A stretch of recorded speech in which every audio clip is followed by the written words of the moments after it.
2025 খ্রিস্টাব্দের এসএসসি ও সমমান পরীক্ষার ফরম পূরণ শুরু হবে আগামী ১ ডিসেম্বর।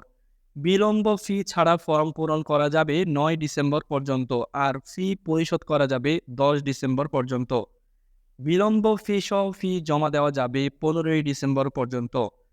বৃহস্পতিবার ১৪ই নভেম্বর ঢাকা শিক্ষা বোর্ডের পরীক্ষা নিয়ন্ত্রক অধ্যাপক মোহাম্মদ আবুল বাশার স্বাক্ষরিত বিজ্ঞপ্তি থেকে এসব তথ্য জানা যায়।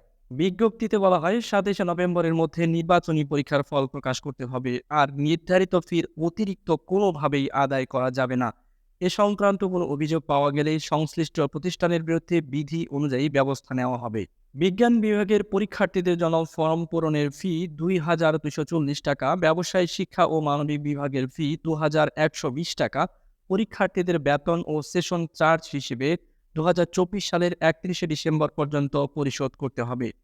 কোনো পরীক্ষার্থীর নবম ও দশম শ্রেণীর মোট ২৪ মাসের বেশি বেতন নেওয়া যাবে না।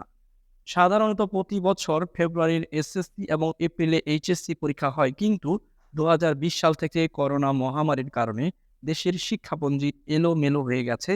চলতি বছরও এসএসসি পরীক্ষা শুরু হয়েছে ৩০ এপ্রিল।